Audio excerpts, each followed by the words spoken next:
about what made him get so angry and out of character, at least, to go to that next step of talking about all the badass things he's done. But actually, maybe he should record some of those badass things. That would make definitely some good content. Let's jump to TYT members though, you guys. Kyle CH says he's a Canadian. So of course, this is peak Canadian is what Kyle says. Right afterwards, you regret, and you have to pull back and make sure that you represent correctly for your country. So yes, that's the approach that he's gone with this, and so the nature mountain guy is definitely on board to fix all of your needs. Last thoughts on this guy, Jessica, before we get out of here. We got like 30 seconds left. I'm inspired. We need more of him. I would say most people are a mixed bag. They're not clear one way or the other on the political spectrum. And I think that's good. That's good. We need more nuanced folks like this. I wonder if it was like the truckers that were on strike or people who like Trudeau that were giving him grief. Now I've got to go down a rabbit hole, honestly. You know I will too. I'm a little afraid I'm gonna find something really bad. And I'm gonna regret saying I like the guy. I'm really afraid of that. So stay tuned and allow me to apologize later when that happens. Thank you, Jess, for joining us on the watch list today. Also, thank you guys for joining me as well. As we start this week off, lovely. Jump back into this next. The Young Turks is coming up next, though, with Anna Kasparian and Cenk Uygur. Go check them out. We'll see you guys tomorrow.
All right, welcome to the Young Turks. Janky Ranicus around with you guys.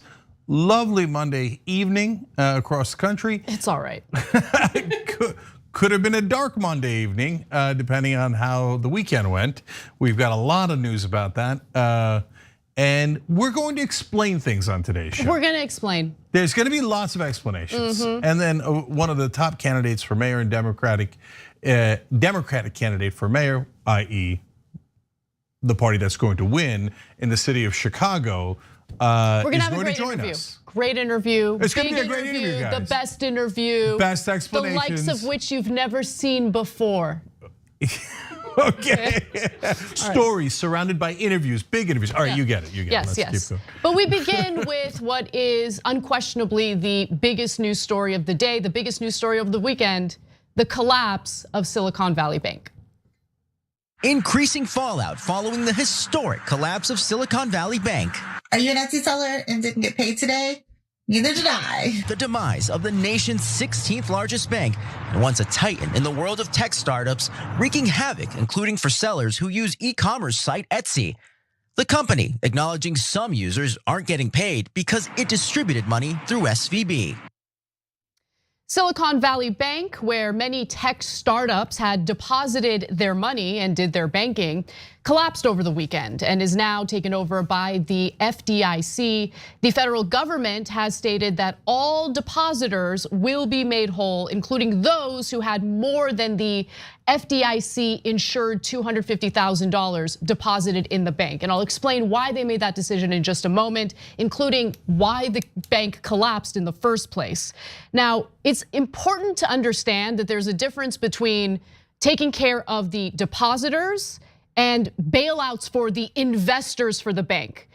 There will be no bailouts for the investors for the bank, okay? This only has to do with companies that had deposited money into the bank, which has now collapsed. So this was done to prevent more bank runs and a complete collapse of the US banking system. But what went wrong in the first place? Why did the bank collapse? Well, last week, Silicon Valley Bank announced that it had sold some government bonds, okay? So SVB said it had sold 21 billion in securities at a loss of about 1.8 billion after tax. It also set out to raise about 2.25 billion in capital. Now, what happens with banks typically is depositors deposit money into the bank and then the bank invests that money. Now, in this case, SVB decided to invest its money in what is typically thought of as safe investments, right? Government bonds. But when interest rates went up, the value of those bonds went down. And as tech companies needed money and were withdrawing money, Silicon Valley Bank did not have the liquidity necessary to provide the cash for the withdrawals. So that is why they had to sell those government bonds in order to have the capital necessary to provide the money that the depositors wanted through their withdrawals. I have more details on this and what went wrong in just a moment, but Cenk, so far, any thoughts? Yeah, tons of thoughts. So I want to explain a couple of critical parts of why this happened. And then of course we're going to get to what the correct course of action is and why it's the correct course of action. First of all, Silicon Valley Bank had tons of startups in it, which means that about 95% of its money was not insured. Because if you have a lot of retail clients, Bob and Joe and Sally, they're all insured because they're under $250,000. But a lot of the businesses are not insured because they're above $250,000. They have a lot of money above that they put into the bank. Now, the part that nobody's talking about is that what's triggered all of this in the first place was that VCs stopped giving money to startups, okay? And part of the reason they stopped giving money is because of the interest rates in the first place. Higher interest rates leads to a different financial equation for whether you fund startups or not. So the startups had to use more of the money that they had in the bank. So now money's starting to go out of the bank, right? No problem, they put it in safe treasuries, as Anna told you, right? The problem is because of higher interest rates, the treasuries went up. The interest rates go up, and they're the ones that they have at lower interest rates, when they go to sell it, they lose money on. Exactly. They still get money, they still get assets, right? To be able to pay their depositors, but they've lost some amount of money from that. Then they are forced, because of the amount of money that they have lost because of this economic condition, to go raise a little bit more capital. That's when word hits the street and panic starts. Exactly. At that point, the same VCs turn around and they tell all their startups, get your money out of the bank. We got a run coming, and 42 billion pours out, and then we're going to tell you the rest of the story. Here. Exactly. As the Wall Street Journal reported, venture capital firms reportedly began advising their portfolio companies to withdraw deposits from Silicon Valley Bank. On Thursday, March 9th, customers tried to withdraw 42 billion worth of deposits, about a quarter of the bank's total, according to a filing by California regulators. It ran out of cash. So there was a bank run due to panic. And as a result, the federal government had to step in. Now, over the weekend, there was a lot of confusion. There were a lot of questions as to what would happen to the depositors who were not insured, right? And so Janet Yellen kind of gave, Treasury Secretary, of course, gave a mixed signal about it. But what's now come out is that they will, in fact, make all depositors whole, but they will not bail out any investors, which I personally think is the right way to go. I'll explain why in a moment, but to summarize, the Federal Reserve's sharp and decisive interest rate hikes played a role in a few ways. They reduced the value of the bonds on SVB's books and spurred depositors to withdraw money from the institution as the tech industry cooled. The venture capitalists who made SVB such a big deal in the first place also played a role in egging startups to pull their funds from the institution. Okay, now the bank made some pretty terrible decisions. And in the lead up to what transpired, the collapse, they had lobbied hard and succeeded in loosening certain banking regulations that would force them to have capital on hand, right? Enough liquidity on hand to deal with a situation like this. So we'll get to those details, but here are some of the other things they did. Their clientele was not diversified. They mainly focused on the tech industry, the tech sector, and look at what happened to the tech sector in recent months, right? It's been gutted significantly. And so the tech sector went from depositing a lot of money into the banks to all of a sudden needing to withdraw a lot of money from the banks. So that played a role as well. So the banks were pretty flush with cash, at one point. For instance, SVB focused on the tech sector because they went from having $60 billion in deposits in 2020 to more than $200 billion in deposits by 2022. Now, the bank's investments also were not diversified. It invested heavily into government bonds, but to be quite honest with you, if it had invested in other investment vehicles, I don't know if that would have worked out well for them either. Maybe a little diversity would have helped. The interest rates moving was a major issue, but I don't think that they had particularly risky investments. And the bank, by the way, was already in trouble before the bank run because, again, when interest rates increased, depositors started looking for banks that offered higher interest rates as well. So that's another part of this story. So, for instance, if you go to one of the big banks, right, whether it's JP Morgan Chase, if you go to, I don't know, a Bank of America, their savings accounts pay you nothing in interest, okay? The smaller banks are a little more attractive to people who are looking to save or companies that want to deposit their money because they will offer you an interest rate. So there's one place that I bank at, it's not one of these big banks, and it offers a 4% interest rate on my savings account. Pretty sweet. Why wouldn't I put my money there? Of course, it's FDIC insured. I do not have more than $250,000 in that account, not even close. But you guys get the point. So all of a sudden, you also have this issue with Silicon Valley Bank trying to keep up with the competition by offering higher interest rates to depositors. Now, what happens now? The FDIC, as I mentioned, has made it clear that all depositors will be made whole, and I think that was the right way to go. Before I explain why I think that was the right way to go, Cenk, why don't you jump in? Yeah, so look guys, let's be clear about a couple of things. First of all, no way to bailouts for the bankers. And so why would we give them anything, let alone bonuses or the insanity that happened in 2008, right? So no way to shareholders of the company, you took a risk, that's called capitalism. There goes your money, and it should be, okay? You executives, likewise, maybe even worse. Okay, so the depositors. So some people were like, hey, above $250,000, ha ha ha ha, sad day for you. No, guys, think about it, right? So let's say there's a company and they're an SVB and they've got, let's say that they're a small to mid-sized company, they got $10 million in the bank. So they're gonna lose $9,750,000. Well, guess what's gonna happen? They're bankrupt instantly, right? They have no money. They literally have no money to pay anyone. So the next time payroll comes up, they have to tell all their workers, sorry, but you're all fired because we literally have no money. So it's not a ha-ha situation. Now, it could have affected up to 5 million jobs. It wouldn't have been that many because some found a way to get their money back and there would have been some avenues, but tons and tons of jobs would have been lost. That's totally true. Okay, now the second part of it I think is equally important. If you say depositors are not safe at small to mid-sized banks, every business in the world is not gonna go, oh, maybe I lose all my money. No, they're all gonna run. They're gonna run to Bank of America, JP Morgan Chase, etc. Every one of them will. And it doesn't matter if you catch feelings over it. It doesn't matter what you think of it. They're not gonna risk that money and risk going out of business. They are all, literally all of them would have moved to the top 4 banks. So in other words, all of the banking in the country will further be concentrated in the big 4, which we don't want.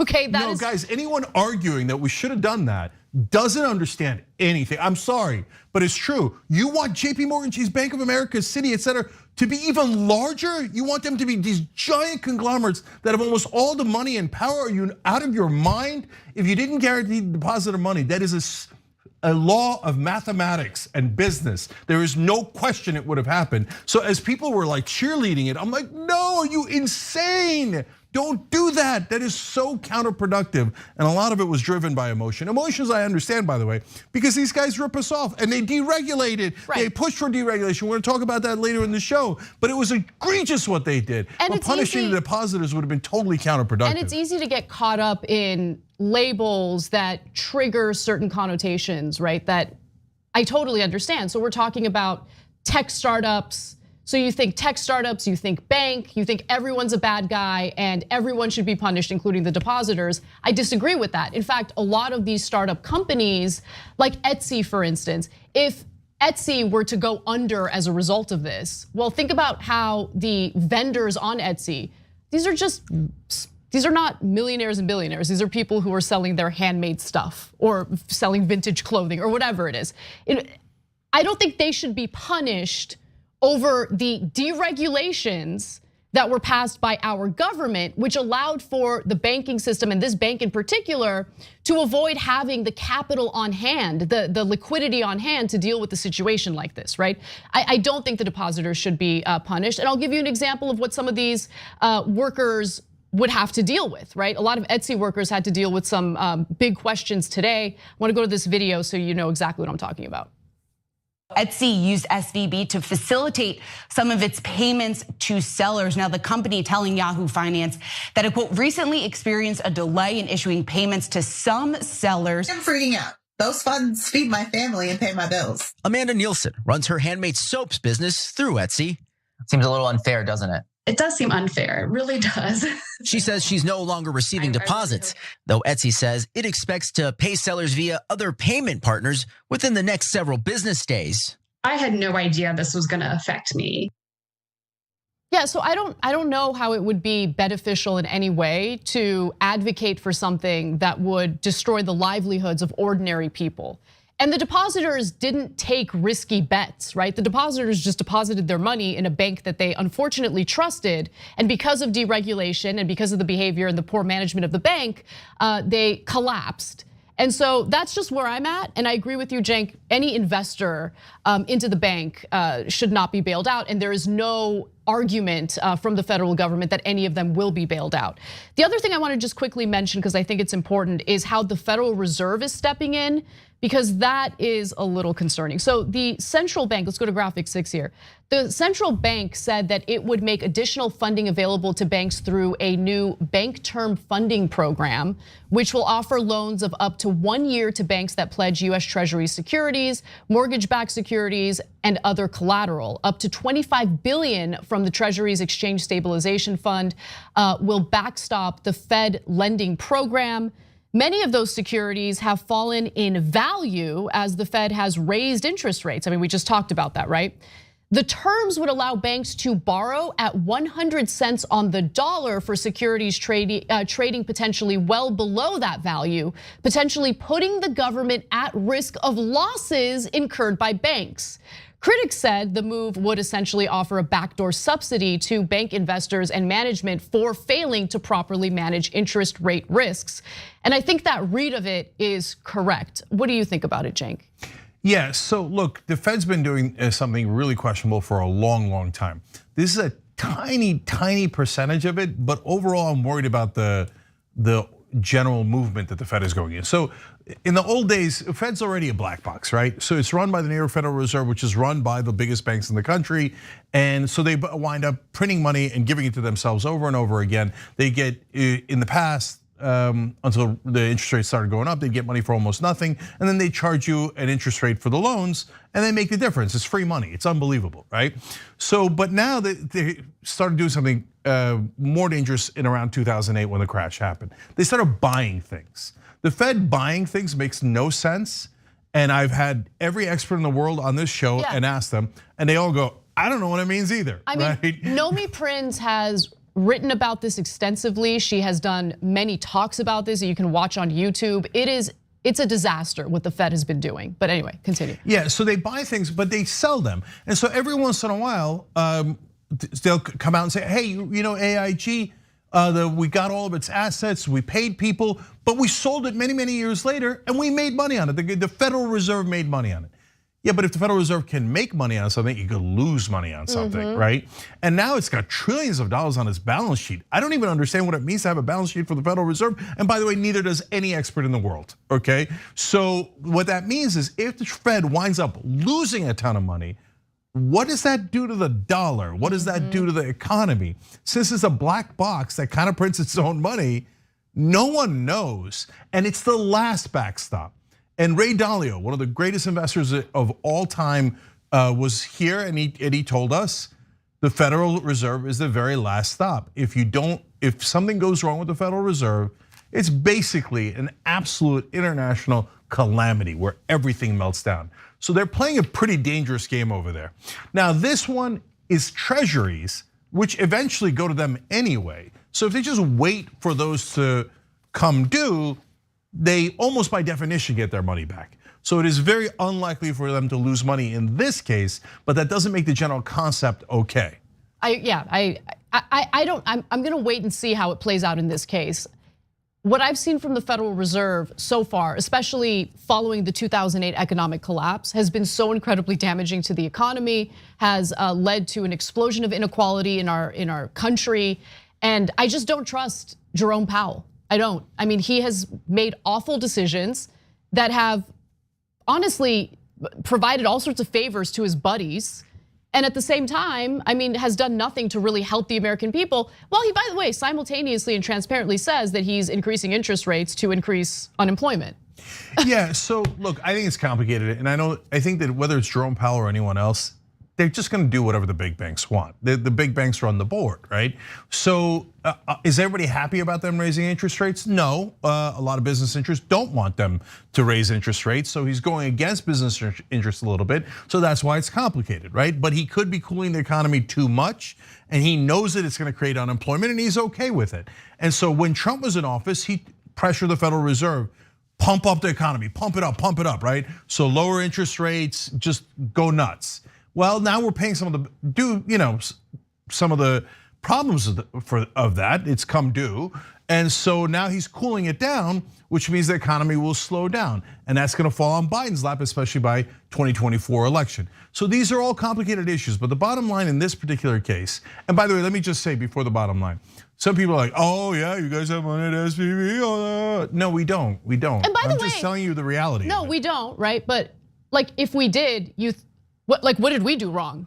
So our entire business should go under as a result of our piece of crap government, okay, with the help of Democrats as well, deregulating the banking system? Like if we had been invested in that bank, meaning deposited money into that bank, into an account, right, that paid the employees at this place, how did we do anything wrong? I don't get it. Yeah, and in fact, account is not, let's put it this way, not significant enough to earn interest. So it's not like anybody's shopping for a better rate. You're just trying to keep your money somewhere, and then all of a sudden they got out of business and you can't pay anyone. That's an epic disaster. Never root for that, guys, no matter what the situation is. It's about humanity. Anyway, overall, bottom line on this is that in this case, I think the Federal Reserve did the right thing because it costs almost nothing.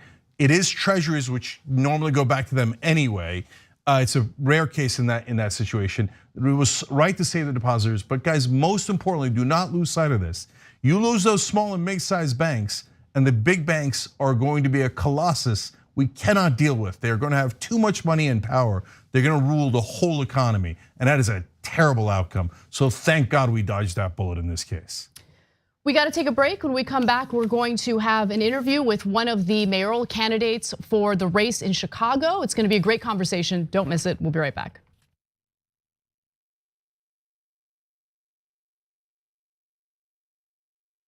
Every day, the Young Turks delivers 2 hours of solid, fact-based, timely news and progressive commentary on all the day's most important stories. We keep our viewers informed while also providing perspective and insight on the news we cover, so you understand not only what's happening, but also what's happening behind the scenes, the stories behind the stories. We play musical chairs and put these children in one awful detention facility to the next. That's what's happening at the border. The things that got him banned, he's still spreading. So presumably, I think it's reasonable to say that if you allow him back on the website, he's going to do it again. Any legal voter that we deem not willing to vote for my side shouldn't vote because it'll replace me that's supposed to vote for my side. That's not how voting works. That's not how democracy works. And while many people following today's political news can get discouraged about the direction of the nation and the world, that's not us. At TYT, we're genuinely optimistic about the future, and with good reason. Today, wide majorities of Americans agree with our progressive stances on issues ranging from healthcare and education to climate, immigration, and wages. The rising generation of young people are also overwhelmingly progressive in their political beliefs and policy objectives, and they're increasingly flexing their muscle as voters and activists to demand change from our elected officials. The traditional mainstream media is mostly AWOL. They, along with the government and many other cherished institutions, have been captured by corporate interests. Audiences sense that they're not getting the whole story or even the truth from once trusted outlets, whether broadcasting cable TV news networks or national newspapers and magazines. The antidote is the Young Turks. Unlike mainstream corporate outlets, we're not beholden to corporate advertisers, to defense contractors, to Wall Street, or to Big Pharma, and we don't carry water for the Republican or Democratic parties. So watch us Monday through Friday at 6 p.m. Eastern, 3 p.m. Pacific, and join the thousands of progressives around the globe who tune in every day for TYT's unmatched, award-winning content and see what it's like to experience a news organization that only answers to you. I don't care if you're Christian. In fact, I will fight for you to have your religious liberty and practice your Christianity. I believe in that. I don't believe in Christianity, which means that you do not get to dictate the way I live my life based on your religion. I don't care what the Bible says. You have every right in the world. All those women who identify with your religion have every right in the world to not get an abortion, to not take birth control, but they do not have the right to dictate my life and what I decide to do with my body. I don't care about your goddamn religion. I'm so tired of having nonstop conversations about what the Bible says. You live your life in the way that you interpret the Bible. Again, I don't care, but you don't get to take the Bible and tell me, well, the Bible says this in this chapter, in this verse. I don't care. I don't care. I don't believe in it, and I have the right, based on our Constitution, to not believe in it. Here at the Young Turks, we do our best to bring you the most essential news stories of the day, but we can't cover everything in a 2-hour show. And for the rest, I recommend Ground News. Founded by a former NASA scientist, Ground News uses a revolutionary system that analyzes where the news is coming from and gives you complete transparency on the potential biases these sources may have. That way, you can read between the lines of media bias and break free from the corporate media agenda. In arming you with the context and transparency, you'll have everything you need to think critically about the news and build responsible media literacy for yourself and others. With Ground News, you're not just mindlessly consuming the media, you're part of a movement that is working to hold them accountable and get straight to the facts. Break through the filter bubbles, the propaganda, and the bias, and subscribe to Ground News today.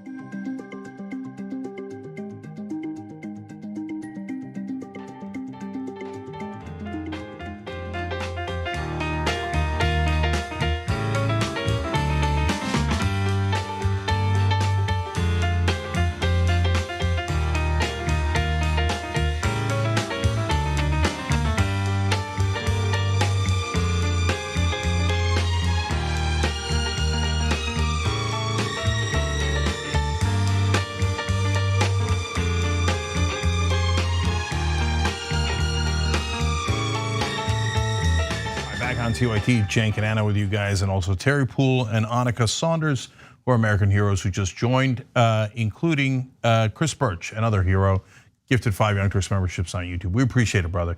Everybody, you can join at tyt.com/join. Now we have a great interview for you guys. Well, let me set up the context of this interview. It's gonna be a great conversation. So Chicago's incumbent mayor, Lori Lightfoot, recently lost her re-election bid last month, making her the first mayor in several decades to lose re-election after serving only 1 term. Now, fallout over Lightfoot's response to Chicago's crime wave was to blame. And now 2 remaining candidates, Paul Vallis, who has been endorsed by the police unions, and Cook County Commissioner Brandon Johnson will face off in the runoff election on April 4th. Joining us now to talk about the race is the current Cook County Commissioner and Chicago mayoral candidate, Brandon Johnson. Brandon, thank you so much for joining us. Hey, it's clearly my honor to be with you all. Thanks for having me. Absolutely. Well, look, before we get into the big topic of crime, because that really has been front and center in this race, I did want to just touch on what Mayor Lightfoot said in a recent interview after she had lost her re-election bid.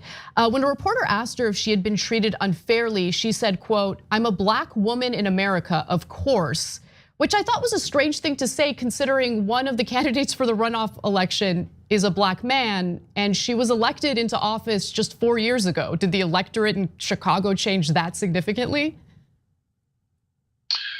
You know, what happened here in the city of Chicago is, quite frankly, it's a remarkable testament to our movement. The truth of the matter is that, Mayor Lori Lightfoot 4 years ago ran on a whole bunch of promises that she had committed to those who have been tethered to real economic, racial, and social justice in the city of Chicago. And so everything from educational justice, environmental justice, again, housing justice, these are all promises that she ran on. And then she reneged on those promises and broke every last single one of them. And so really it's more of a reflection of the sentiment and the mood of the residents of the city of Chicago, that clearly residents of the city of Chicago want a progressive voice representing the interest of working people, middle-class families, those struggling in poverty. There's a tremendous amount of disappointment because unfortunately, she was not as tethered to the movement as people had hoped.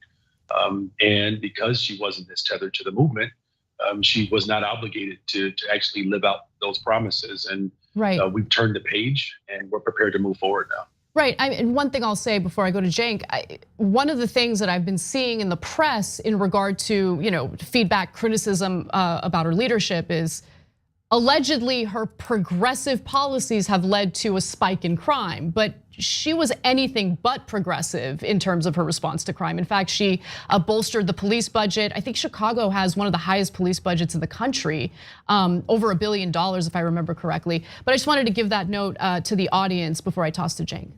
Okay, so I'm a little confused by Chicago, and I think the whole country is. And so I'm hopefully looking for guidance here. So number one, you've got more cops per capita than LA, which is not hard, but more than New York, which is hard, right? Yeah. And so, and crime has gone up all across the nation in cities that cut policing, added policing, you name it, right? So, but Chicago persists in being above the rest in crime. So I can't figure it out. What is going on there that you think is causing this higher than average crime spike in Chicago?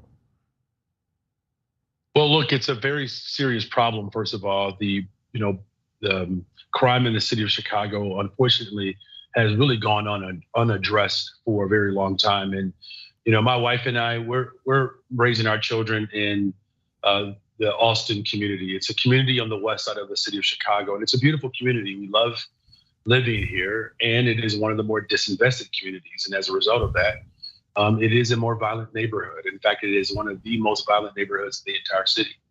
So, I have the greatest incentive, particularly in this race, for the city of Chicago to be better, stronger, and safer. But what has happened over the course of decades is that there's been the defunding of our public schools, the defunding of public housing, the defunding of public transportation, healthcare, access to good paying jobs, while there's been an emphasis in protecting those with means. And so the ultra rich and billionaires and millionaires, of course, continue to benefit from the largesse of this economy. And families like mine and families across the city have been left behind. And that old style of politics, which the people of Chicago are actually tired of, are prepared and ready to embrace something new. And that is why there's so much excitement around my candidacy. The last thing that I'll say is, to your point, we spend more money per capita in terms of law enforcement, policing, than anywhere else in the country. And it has not resulted into a safer city. And that has an awful lot to do with, one, there's no plan. Two, that we do not have like the emphasis of investment in the city of Chicago. And three, we haven't had the type of leadership that understands the complexity of the city of Chicago. And that's what I bring to this context and to this race. And that's what I'm confident that my leadership will ultimately bring to the fifth floor.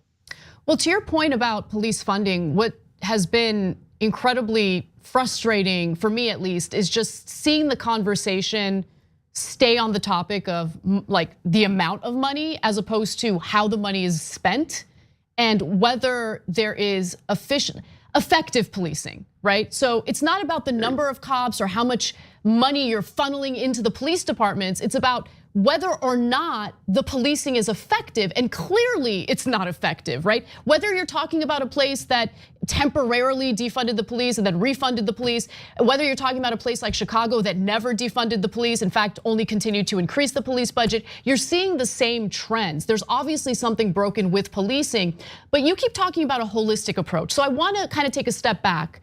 Tell us what your response, your holistic response to the crime wave would be. Yeah, I just want to highlight the fact that the police budget is almost $2 billion. Just, I thought so, yeah. For clarity, but to your point though, that amount of money has not translated into safer communities. And as I said, I live in Austin. It's one of the greatest concentration of Black residents anywhere in the country.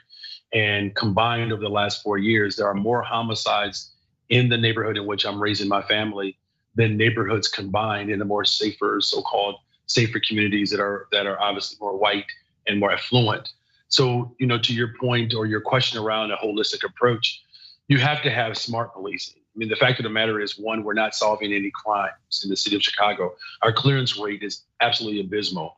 25% of crimes are actually being solved in the city of Chicago. And so that's why my approach, because I have the ability to do this as mayor of the city of Chicago, we're going to train and promote 200 more detectives. We can do that. This is what many people are calling for in the city of Chicago, to make sure that we are actually engendering actual confidence in the city of Chicago. If we can't solve crime, it's going to be very difficult for us to actually have a safer city.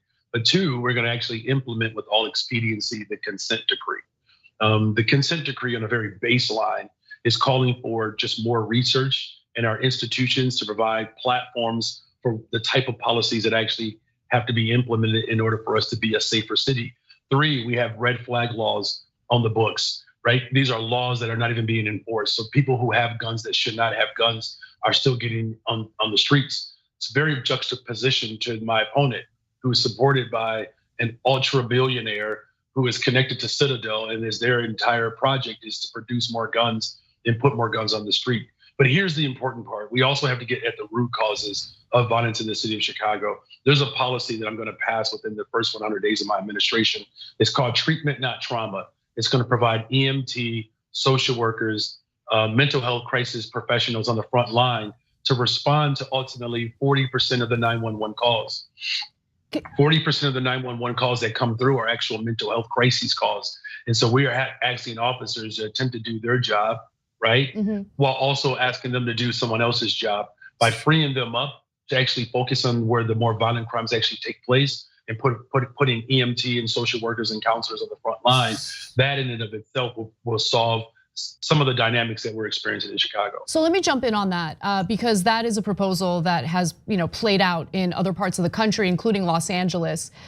So one of my closest friends, my best friend, is a social worker herself, and I'm curious. Has there been any conversation with social workers, any questions in regard to whether or not they want to do this? I feel like they get volunteered, but no one, whether it be political candidates or officials within any given county, they don't reach out to them and talk to them. There's no additional resources provided to them. And then they're expected to respond to calls with individuals who are allegedly having a non-violent mental health episode.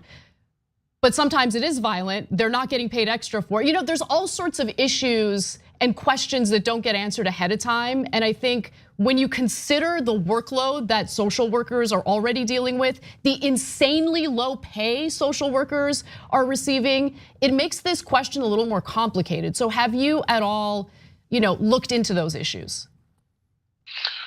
I have, in fact, so I've served as a public school teacher in the city of Chicago. I've served on the front line and teaching in those disinvested communities that I've already described. And so what we have found is not just social workers and counselors, it's also EMT professionals, but it's also crisis intervention specialists, right? There are individuals with lived experiences that have the type of training to de-escalate restorative justice practices. There are a whole host of dynamics and professionals that of course we will involve in the actualization of this particular ordinance and law, but there are some pilot districts around the city that we've already begun to implement. So this is not far stretched, and thank you for highlighting Los Angeles, because we've been sharing that document around the city, that you have the Los Angeles Police Department agreeing with the brother who's running for mayor in the city of Chicago. Now look, it's gonna take some time, of course, to make sure that it's implemented, not just with expediency, but with care and sophistication. But the bottom line is this: if over 40% of your calls, or nearly 40% of your calls, are mental health crises, we have to adjust to the question that you raised about what smart policing looks like. Here's the other dynamic that's important to note.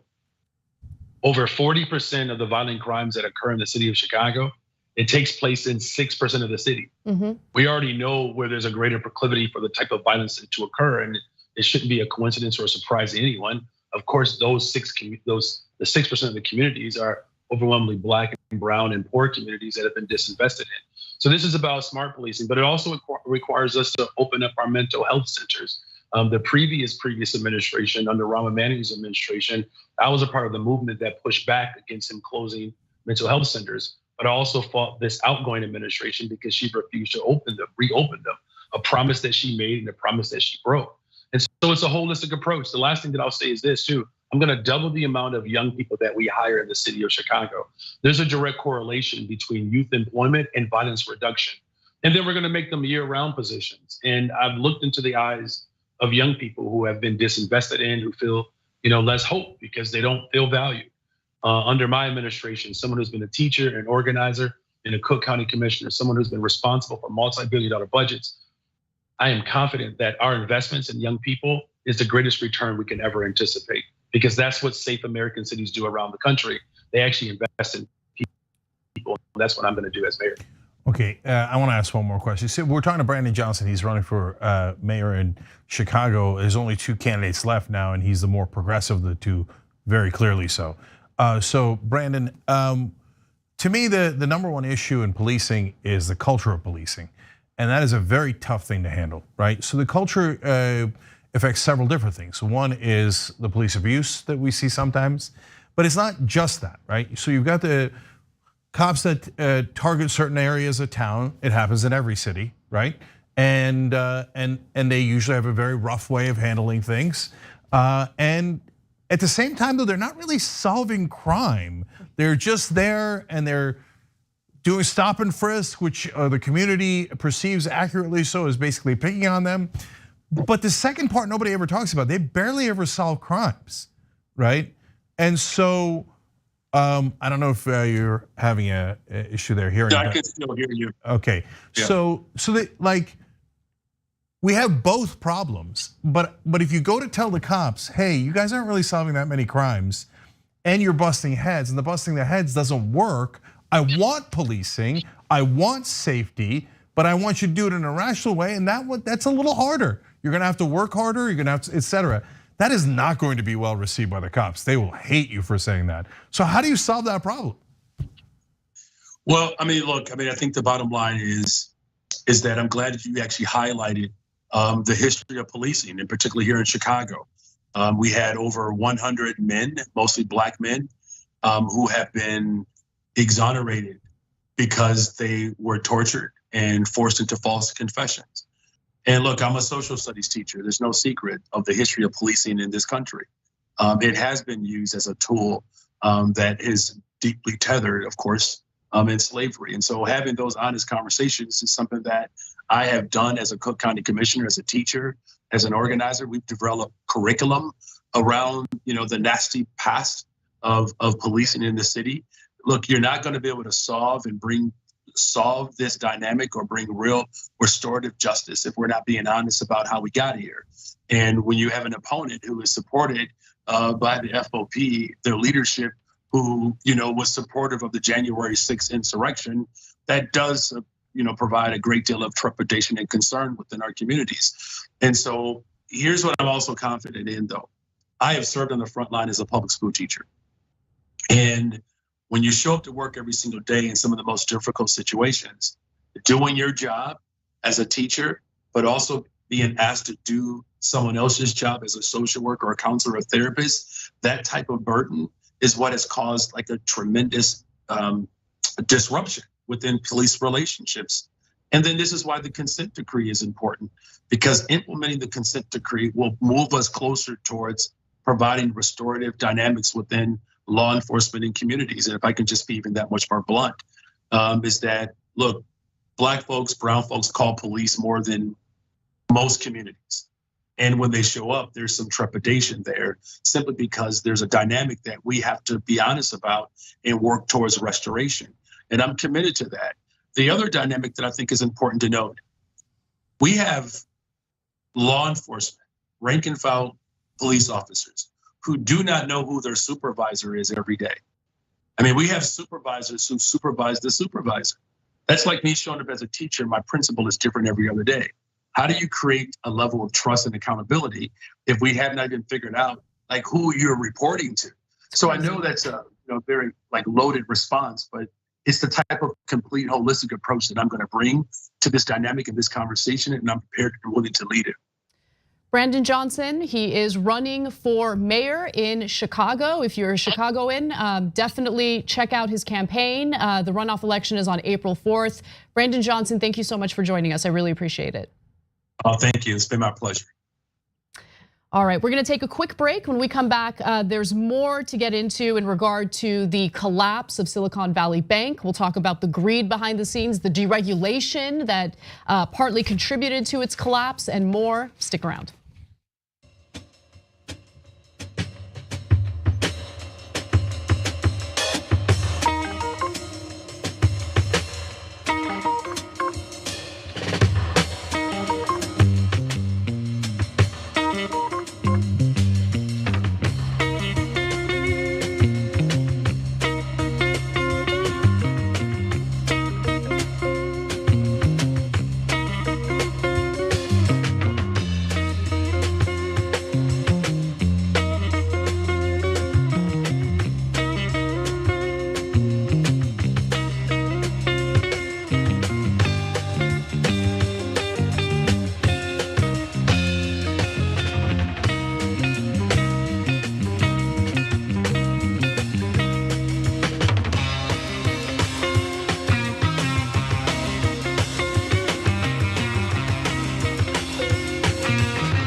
Back during the social break here, let me get to your comments. Let's start with members. Kabuki Dragon says, Anna's interview style should be a standard that every journalist in the country should strive for. This is how it's done, folks. Jesus, thank you. I really appreciate it. All right, well, that is very lovely of you. I really like comments. Like, give me more. Okay, nicely done, Maui Greg. That's what they used to go by. All right, Mace 54321 says, as an investor, a small amount in one of these banks, I can assure you, we knew the risk that we were taking. There's no reason a single investor should get bailed out. We took the risk because the potential upside was so high, but we all knew that it could go to zero, and that was a risk we were willing to take. That's exactly right, and I love that you're honest about it. So I take plenty of risks in my life, and they often go to zero, okay? It's called football betting, okay? And that's life in the big city for the investors. The depositors are a different story. Eclectic Miscellaneous says, thank you so much, Cenk and Anna, for breaking this down so well before giving your takes on it. There are a lot of complicated aspects that can be boiled down to sound bites. Yes. That can't be boiled down to sound bites, but which we really need to understand before we can form an informed opinion on what was and should be done. I Am Sock says rich people cause a bank run on their own bank and then demand the government compensate them.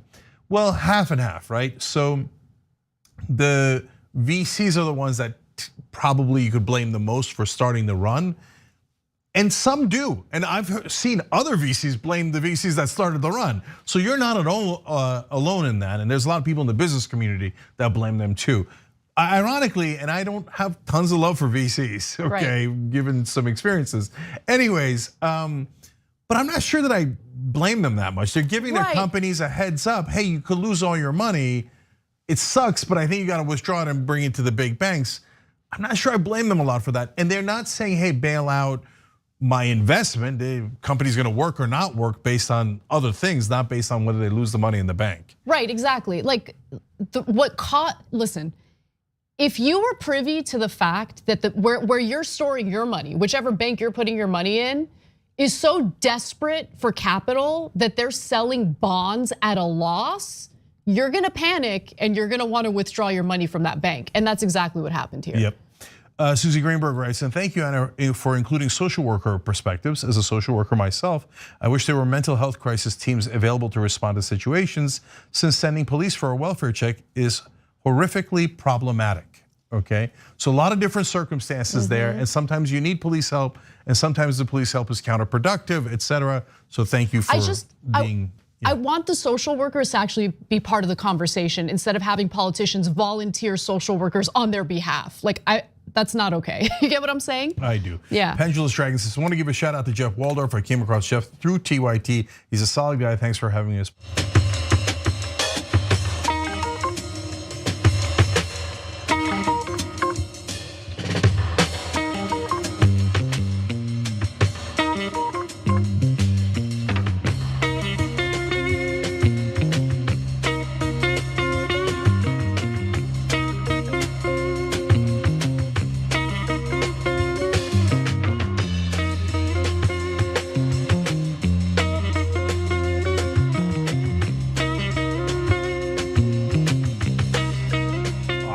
TYT hanging out with you guys. And Samiwa, thank you for gifting 5 subs on Twitch. We appreciate it. Casper. Let's do it. In the first 100 days, I have taken action to roll back burdensome regulations that undermine community banks, especially, I know you're going to be very disappointed at this, Dodd-Frank, right? No, it's out of control.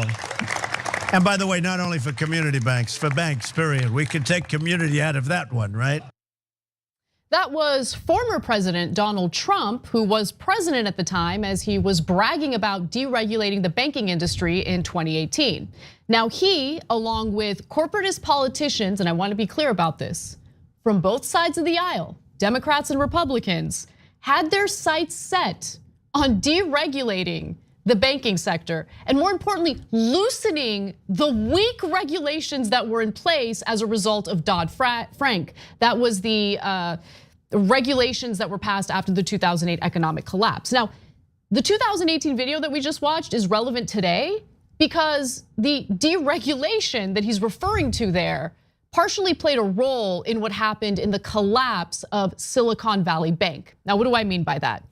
The then Republican-controlled Congress passed legislation that weakened post-financial crisis regulations for banks with between $50 billion and $250 billion in assets. Silicon Valley Bank, SVB, the California-based firm that collapsed on Friday, controlled an estimated $212 billion, leading analysts and lawmakers to argue that the 2018 law made the institution's market-rattling failure and resulting federal takeover more likely. Now, why is that? Well, it's because the deregulation that Congress passed under Trump and Trump signed into law essentially minimized the amount of capital these banks needed to have on hand. So when depositors wanted to withdraw money the way they did with Silicon Valley Bank, they would have the funds necessary to provide the withdrawals. But banks like Silicon Valley Bank lobbied real hard for the deregulation that Trump was bragging about there. And so prior to the enactment of the bill, which then President Donald Trump signed into law on May 24th of 2018, banks with more than 50 billion in assets were subject to enhanced liquidity mandates, meaning they had to have a certain amount of cash on hand and more frequent stress tests aimed at ensuring they could weather economic turmoil, okay? But like I said, Congress, with the help of Democrats, it was a Republican-controlled Congress, but with the help of Democrats like Senator Mark Warner, Senator Joe Manchin, Senator Jon Tester, they passed the deregulation, Trump signed it, and it allowed SVB to get away with not having the liquidity necessary to weather this kind of storm. Yeah, so guys, when they go to do deregulation, they tell you two things. One is, freedom, okay, we're doing this for Americans' freedom. No, you're doing it for businesses. And the businesses want to be able to do things like take more risks, which endangers the economy, just like we saw right now. They want to be able to pollute. They want to be able to put different things in the water, et cetera. And they don't want safety regulations on trains because all this stuff costs them money. So they tell the politicians that they have bribed. Now go tell people that you're doing this for their freedom. I'm sure they have a good belly laugh over it. And then when they see it in social media from all the right wingers, like, freedom, it totally worked. Give me the money. Right? So it's always nonsense. Second thing that they do is say, no, the industry needs this. And they'll come up with, fill in the excuse, because of innovation. The industry needs innovation. Okay, that doesn't mean anything. It's just like a nonsense word. Why do we need financial innovation? Why is that a need of ours? Okay, no, it's a need of the bankers so they can take greater risk and make more money. It doesn't help you at all. How are they innovating the money that you put into the bank and then they give back to you? It's absurd, it's totally absurd.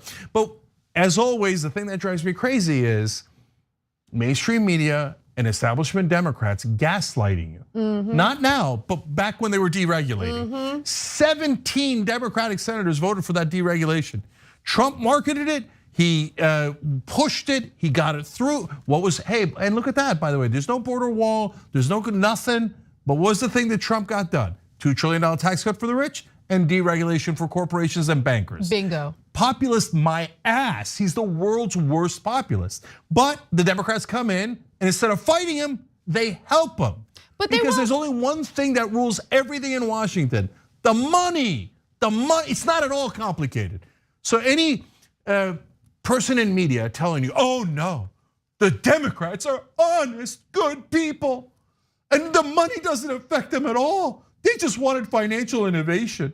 No. Okay, absurd. By the way, don't get me wrong, all of the Republicans voted for the deregulation. And if you hear people pretending to be leftists telling you about how bad the Democrats are, but never telling you that it was Trump and the Republicans that pushed them in the first place, understand that they are dishonest actors as well. Both sides that get bribed do what the people who bribed them told them to do. It's the most obvious thing in the world. We have almost no reporters in the country. That's why our guys, The Lever and The Intercept, are almost the only people you can trust. The rest is just corporate trash. All day today, because I talked about, I never tweet these days, but I tweeted about the deregulation in response to one of Don Jr.'s stupid pivots to culture war narratives in regard to the bank collapse, when this has nothing to do with the culture war. This has everything to do with banking deregulation. A lot of Trump supporters got upset at me, but I can't, because they don't want to believe that Trump took a role in this, played a part in this. But I can't blame them for being angry and confused about what really led to the collapse of this bank, because you're right, the media doesn't cover it, right? I don't remember the media covering this as vociferously as, they're not even covering it vociferously today. The media doesn't care. It was deregulation. They don't care. They love it. They provide cover for it. These stories are too complicated for these dumb Americans to understand. That's why we don't cover it. No, I think you guys are smart enough. I think you guys are more than smart enough to understand what's happening. And it doesn't matter if we're talking about corporate Democrats or corporate Republicans, okay? If they're bribed by the banking industry, they're gonna do favors for the banking industry. So in sum, okay, in 2018, that 2018 law raised the threshold for the more stringent regulations to $250 billion or higher, a gift to banks like Silicon Valley Bank that had been working for years to gut post-crisis regulations implemented under the Dodd-Frank Act of 2010. Now get a load of this, because SVB did quite a bit of lobbying in order to loosen the regulations, including the head of the bank. So back in 2015, The Lever did a great story on this. SVB President Greg Becker submitted a statement to a Senate panel pushing legislators to exempt more banks, including his own, from new regulations passed in the wake of the 2008 financial crisis. Here's what he said. Touting SVB's deep understanding of the markets it serves, our strong risk management practices, Becker argued that his bank would soon reach $50 billion in assets, which under the law would trigger enhanced prudential standards, including more stringent regulations, stress tests, and capital requirements for his and other similarly sized banks. He didn't like that, he engaged in the lobbying, and he got his way. Yeah, so of course everybody laughed at our strong risk management practices. Oops. Okay, now look guys, he just says that at the time, right, when he wants the deregulation. Did anybody fact check him? No, nobody fact checked him. You know why? Because he came with a check. When they go to do lobbying, do you think that they go to Senator Warner's office and they convince him through their intellectual arguments? No, they come with a giant check and they go, here's your bribe. I'm sorry, I meant campaign contribution, okay? And they give it to him and he goes, why, you have such a good idea. I have been convinced through rigorous debate of this issue, right? And if you don't come with a check, they don't even talk to you, okay? So look, that's why we get so frustrated at the media. If you're, and by corporate media, by the way, I mean mainstream media and right-wing media. If you are a Republican and you think that Trump doesn't care about millions of dollars he's given in campaign contributions, some of which, by the way, he can pocket by saying that his offices are, his campaign is renting his offices at 5 times the rent of standard rent, right? But if you think Trump doesn't care about money, come on, dude, even if you're a right winger, you don't believe that. You know that if somebody gives him money, he's gonna be like, oh yeah, I'll do you a favor, no problem, as long as you give me the money. Now, if you're a left winger though, don't get complacent and don't tell me, oh, no, I heard from MSNBC that Nancy Pelosi, when she took over $1 billion in campaign contributions, she took it with a pure heart. Never did any of those people any favors. But like suckers, they just kept giving money to her. Yeah. No, she's totally corrupt. I know it breaks your heart to hear that if you're a Democrat. You grew up on New York Times and MSNBC and NPR telling you she's the queen of all queens, the most pure person on earth. No, every Democrat that takes corporate cash is corrupt. And so is every Republican. So they got bribed by bankers, they made up nonsense, they deregulated, they knew it was dangerous, and now of course it blows up on them. So are there gonna be any consequence for that? None at all, none at all. Yeah, okay, in this case, the shareholders and the executives were not compensated like they were in 2008. That's good. So, hey, you know what? Score 1 for Biden on that. But other than that, are they gonna go back and fix anything? Is the media gonna say, oh, I can't believe they deregulated because of the bribes that they got. And hey, look, there's new bribes coming in today. And oh my God, more and more and more. There's tons of bribes coming in today from drug companies, banks, oil companies, defense contractors. The media calls it out 0% of the time, 0. The Fox News of the world are like, oh yeah, they're woke. Oh yeah, oh they like gay people. Bribes and what? I don't know what bribes. What bribes? I don't know what you're talking about. CNN is like, oh, these are serious, wonderful, honorable politicians. Right. What do you say? What is the ideology? No, bribes, it's bribes. Okay, I hope I'm clear enough. Finally, I wanted to touch on the bonuses that were paid out. They were paid out by Silicon Valley Bank on the same day the federal government took control of the bank. And the argument is that these were pre-planned bonuses based on job performance from 2022. The federal government should claw back those bonuses. I'm sorry. Yeah, so to me it's, oh no, the bonuses, for sure. Now look guys, I wanna make a quick distinction here in the bonuses. Because if it was my company, they were set to pay the bonuses on that day. So that part is not a lie, and this is actually a very normal time of the year to pay bonuses. I would not have paid anything to the executives, but I'd have gotten the bonuses that the employees worked for. They were due those bonuses from 2022. I'd have hit the send button too. I'm just telling you the reality, okay? I would never do it for executives, but I would do it for the employees. Whether they can claw those back or whether they should claw those back, it depends on what kind of employees, so it gets a little complicated there. But for the executives, hell no. You caused this mess and you're gonna pay yourself a bonus on the way out? No effing way. If you don't claw this back, then you're not going to claw anything back, and which, by the way, wouldn't be surprising at all. So, look, guys, they're going to deregulate everything. What's the common theme? Last thing, East Palestine, Ohio. Oh, deregulation cost East Palestine this giant ball of fire over their heads, chemical hazards. Their homes are devalued, etc. They're worried about their kids. Why? Because they deregulated safety in the trains. And Silicon Valley Bank blows up. Why? They deregulated the banks so they could take more risks. It's always the deregulation. And every time they tell you, oh, don't worry, this is not going to cause any problems, #freedom. That does it for our first hour. When we come back, we're going to stay on the Silicon Valley Bank story because the right wing does not want you to talk about the deregulation. They want you to think of the culture wars when it comes to a bank with the majority of their clients in the tech sector, right? The epitome of wokeness. Anyway, we've got that story and more. Don't miss it. We'll be right back.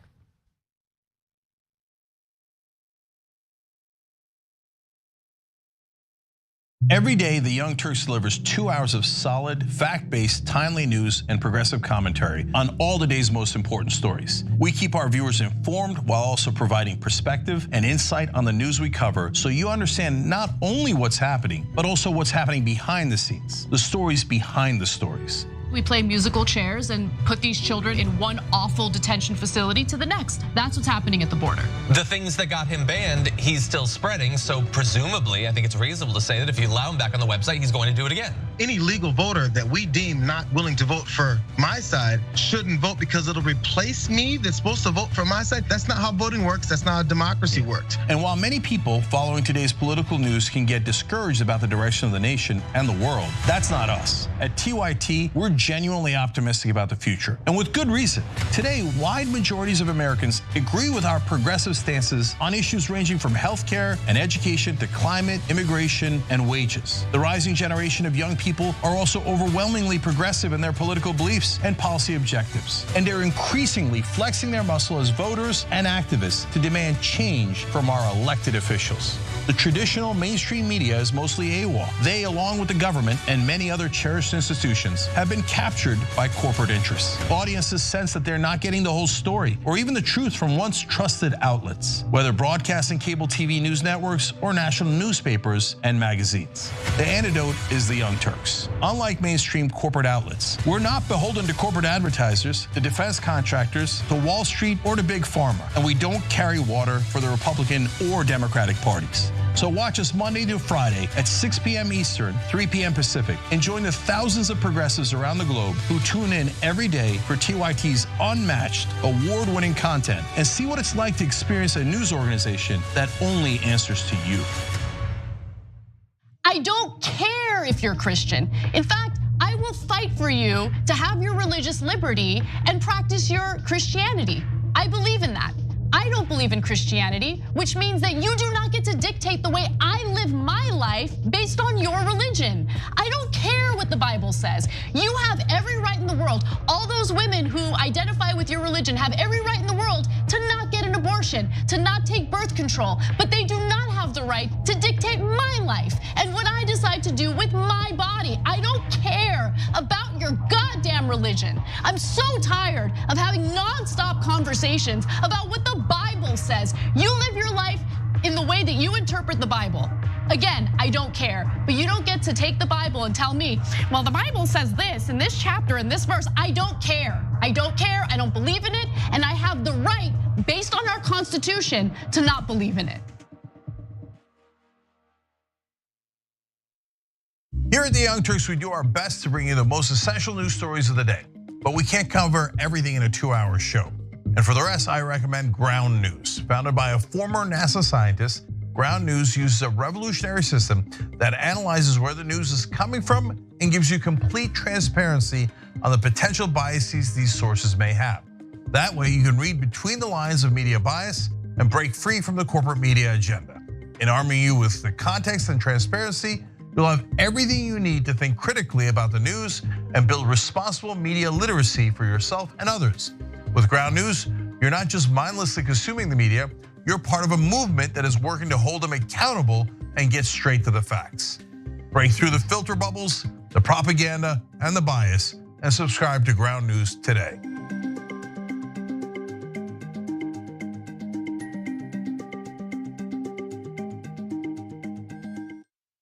Sexual temptation. Oh, can't let that happen.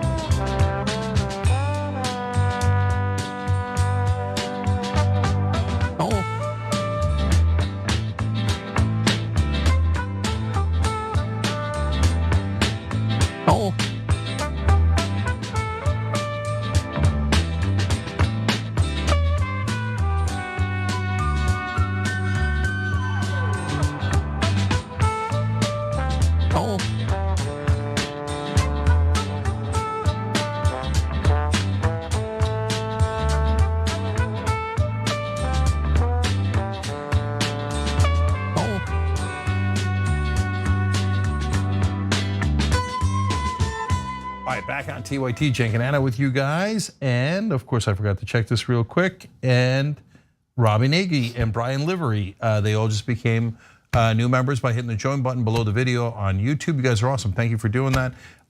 Everybody else, you can do tyt.com/join and help us do honest reporting here. Casper. Well, let's dip our toe into the American culture of stupid. We see now coming out that they were one of the most woke banks in their quest for the ESG type policy and investing. This could be a trend, and there are consequences for bad Democrat policy. And I think we need to keep an eye on all the banking sector right now. It only took members of the Republican Party less than 24 hours to respond to the collapse of Silicon Valley Bank by pivoting away from any talk of banking deregulations to culture war narratives. Because, as we've seen with the Republican Party, they can apply the anti-woke talking point to pretty much anything, including a bank collapse that had to do with a bank that invested its money into US bonds. So when you talk about woke investments, what are you referring to, Comer? And that's who that was, Republican lawmaker James Comer, who thinks it has nothing to do with deregulation, Cenk. Everything to do with wokeness. Okay. Yeah, he's one of the top Republicans now. He's leading the committees on the investigations.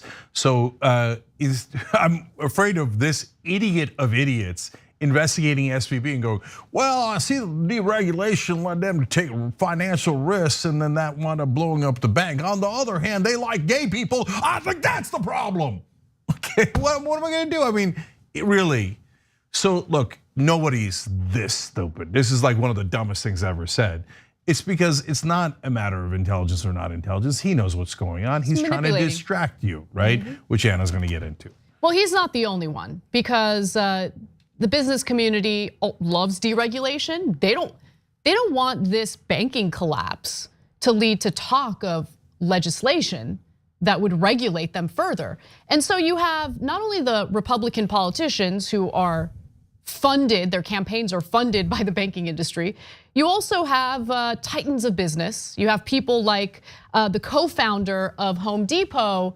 I mean, look, the James Comer interview was incredibly dumb.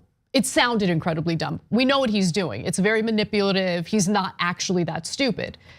But if you thought he sounded dumb, get a load of Bernie Marcus, co-founder of Home Depot.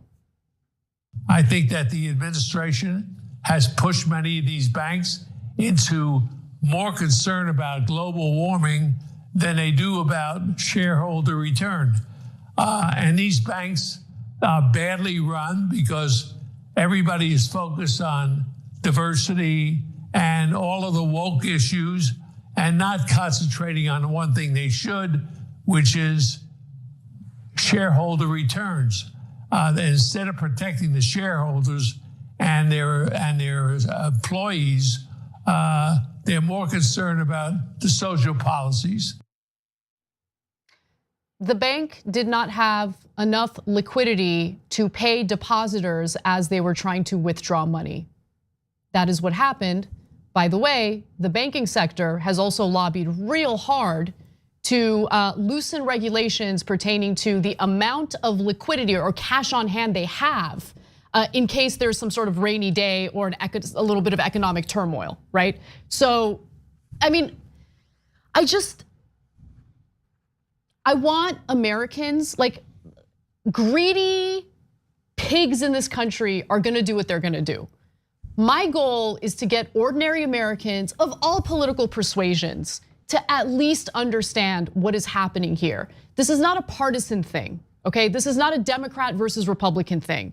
This is about big business. This is about banking, the banking sector, buying off our politicians, both on the Democratic side and Republican side, succeeding in getting the banking sector deregulated, and then they want to keep that system in place, so they distract you with nonsense about wokeness that doesn't make any sense at all. When you see them pivot to the culture wars, I want you to understand they're doing it specifically to distract you from what they don't want you to focus on, and that is the bad behavior of this disgusting, corrupt government.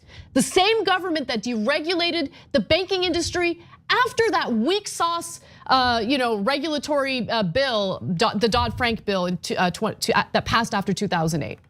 Okay, so guys, we were really worried about a run on banks, and that's why the government did what it did to say that we're protecting deposits here. Why were they going to do it? Let me explain what a run on banks is. So in this case, all these smaller and regional banks are not subject to the regulations that banks that are considered systemically important are. That is a very literal category that the government has. That's for banks above $250 billion in holdings. All those banks are considered very safe. And why are they considered safe? Because they are highly regulated. SVB argued to make sure that banks above $50 billion, but under $250 billion, were not as regulated, so they could take greater risk. Greater risk is what led them to blow up. The regulation clearly works because that's why everybody thinks Bank of America, JP Morgan Chase, etc., are safer, including all these right wingers, including all these businessmen. Remember, the businessmen are the ones that are like, get to the safe banks. Well, why are the other ones unsafe? Because they're unregulated, or they're deregulated and have less regulations than the others do. So Bernie Marcus is savvy enough to know that. He's the co-founder of Home Depot, but he's purposely not telling you about what actually caused the crash. I mean, if he doesn't know that, the toupee melted his brain. But certainly as a successful business person, he knows that, or at some point he did. So now, then his alternate explanation is they were too interested in global warming. Wait, there's zero evidence the Silicon Valley Bank had any interest in global warming? Did any investment? They had investments in treasury bonds. What the hell does that have to do with global warming? You just made that up out of whole cloth. Yeah, he did. And then he says, and then they're too worried about diversity. Are you trying to blame this on black people? Yeah, no, that's exactly what they did, by the way. Hold on, that is exactly what they did after the 2008 economic collapse. They blamed it on black people. They blamed it on people of color. You wanna know why? It's not the banks that defrauded Americans, okay? It's not about that, but the underwriters for mortgages were approving people for mortgages, claiming that a school teacher was making $12,000 a year. You know what? The banks did that. Want to know why they did that? Because they were giving out mortgages to anyone who wanted it. Then they were bundling them up into securities that would get traded in the stock market, right? And then they betted against those securities because they knew that a bunch of people were gonna default on their mortgages because the underwriters gave mortgages to people they knew wouldn't be able to pay back those mortgages. They lied and said that these individuals were making far more money than they actually were. But all of the criticism focused on people who just wanted to buy homes, ordinary people who needed a home to live in. In other words, it was black people. It was black people. They blamed black people. 100%. That is what they did. I'll never forget it. I'll never forget it. So, guys, in banks, these financial institutions, overall as a general concept, when they're allowed to take bigger risk, they're gonna take bigger risk. Why? Because actually, it's not their money; it's your money. They usually use depositor money. Then, if you deregulate them, let take bigger risk. Every time you take bigger risk, you run a bigger risk of collapsing. But in the meal, before you collapse, you're making tons of money for who? The shareholders and the executives. So ironically, when Bernie Marcus says there, oh, they should have cared more about the shareholder return. No, that was the problem in the first place. They're obsessed with shareholder return and higher risk to get that shareholder return. That's why they collapsed.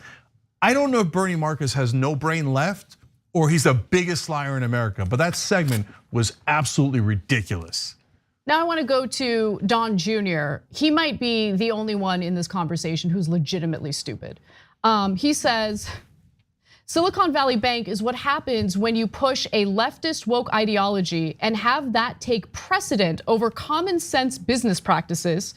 This won't be the last failure of this nature so long as people are rewarded for pushing this BS. Now that is what Don Jr. wants you to focus on, that it's a woke culture. Doesn't want you to focus on what his daddy said back in 2018. Let's watch. In the first 100 days, I have taken action to roll back burdensome regulations that undermine community banks, especially, I know you're going to be very disappointed at this, Dodd-Frank, right? No, it's out of control. And by the way, not only for community banks, for banks, period. We can take community out of that one, right? So with the help of members of Congress from both sides of the aisle, Donald Trump was able to pass legislation that loosened regulations pertaining to the banking industry. He bragged about it. He celebrated it. He did it on camera. We just showed it to you. But all of a sudden, Don Jr. doesn't want you to focus on his daddy's accomplishments. Weird. Yeah, so that's a perfect distraction in the culture war, ideology they got going on here. So his dad deregulates. You saw the lobbyists and the legislators whooping in the background like, wah! And by the way, to be fair to them, they all made tons of money. That's right. Before the crash. Now, by the way, are we going to claw back all the money that all the executives, the Silicon Valley Bank, and all the other banks made before the crash? No, we're not going to. I mean, maybe they'll claw back the very last bonus, right? And we'd be lucky for that. But all those years between the deregulation and now, they took that money home already. It's gone. That's why they're whooping and hollering there. And did you notice what he called them? Community banks. They always have these like 1984 like Orwellian names, right? Like when you want to deregulate them, oh, they're community banks. They care so much about the community, right? The local gardener, they gave him so much money. Come on. I know. Come on. And then after the mess, Don Jr. comes in and tries to clean up and goes, it was because they're woke. What does that even mean in this context? And you use the word woke in a context like this if you got nothing left. Yeah. Right, and you're like, I need a squirrel so badly because we screwed this up and we're the criminals who did this and we push for deregulation. We're gonna push for it tomorrow. Give me a squirrel, give me some woke. I know. Right. Okay, one more though, Jake, one more. And this is an excerpt from Andy Kessler's op-ed in the Wall Street Journal, where he addresses the argument regarding deregulation. He's like, was there regulatory failure? Perhaps. Perhaps. Yeah, no, forget a load of this. Silicon Valley Bank was regulated like a bank, but looked more like a money market fund. Then there's this. In its proxy statement, SVB notes that besides 91% of their board being independent and 45% women, they also have 1 Black, 1 LGBTQ+, and 2 veterans. I'm not saying 12 white men would have avoided this mess, but the company may have been distracted by diversity demands. Oh, Jesus I mean, it is. Christ. Our media is corrupt, our politicians are corrupt, and we're all getting played by this nonsense woke debate, when in reality, we should be focusing on the individuals who are robbing us blind. He just said, I did the math on it, 11 of the board members out of 12 were white and 11 of them were straight. But he's like, not good enough. I know. If we had 12 white guys and they were all straight, this would have been fine. It was just that dastardly black guy and the LGBTQ person that screwed this up. Come on, you gotta be kidding. But guys, one last thing about this. When they throw out red meat like that, it does 2 things. One, it gets their base to go, oh yeah, I bet it was the gay guy on the board. Okay. But it also forces us to say that's absurd. Yeah. And now we're in the middle of a discussion about whether it was the black guy on the board or the black woman, I don't know who it was, right? On the board. That's an insane debate. And they've successfully distracted people from the actual robbery. This is exactly what the culture wars are built on. Yes. So make sure you focus. It's the economic issues. And it was the deregulation in this case that caused the collapse. And that's exactly what they're trying to hide from you. We got to take a break. When we come back, we're going to switch gears completely. Some new revelations regarding Fox News, thanks to this Dominion Voting Systems defamation lawsuit. Oh, this next story is delicious. Don't miss it. We'll be right back.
Back on TYT, I'm going to go to Super Chat. David McKee says, Citizens United, bribery legally, dirty deeds done dirt cheap. So guys, as you'll see in my book, and I'm supposed to technically plug it today. So here you go. In fact, I'll even put up a copy for you guys, kind of a copy. Secret Justice is coming. Look at this. And it'll be coming. You can pre-order now, but you can tell how fake the copy is by looking at the back. Anyways, the actual books are coming out in September. You could pre-order at tyt.com/justice. And so the reason I bring it up in this context is because, as you'll see in chapter 4 is the most important chapter by far. That tells you how we lost our democracy. And by the time Citizens United got to it, it was already dead. And as I say in the book, Citizens United shot it with a Gatling gun, but it was a dead horse. The earlier Supreme Court decisions had already made bribery illegal in America, and it absolutely positively destroyed our democracy. We now live under corporate rule, and so check it out. I'm super curious what you guys are gonna think of the book. All right, Skylar Tavello, thank you so much for the donations on Super Chat, we really appreciate it. Lars Nilsson writes in as usual, saying since Friday, Swedish future pensioners have lost more than $2 billion because of an occupational pension company called Electa. They invested heavily in SVB despite warning of the risk. There's a lot of money for a small country.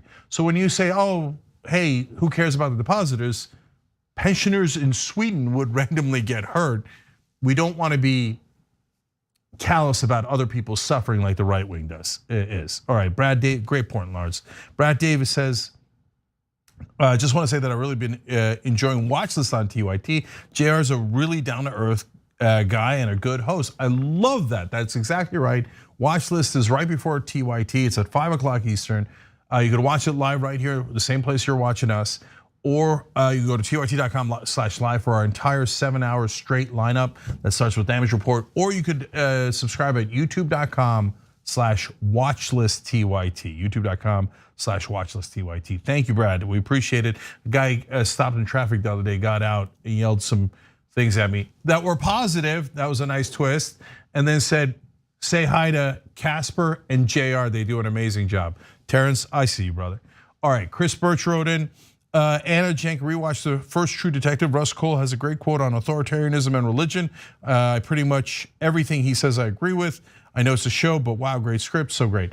I read that partly because Chris has been wonderfully generous to other members, etc., but also because he's right. True Detective was fantastic. That was a great quote. You should check it out. I'm out of time. tyt.com/join. I'll see you in a minute.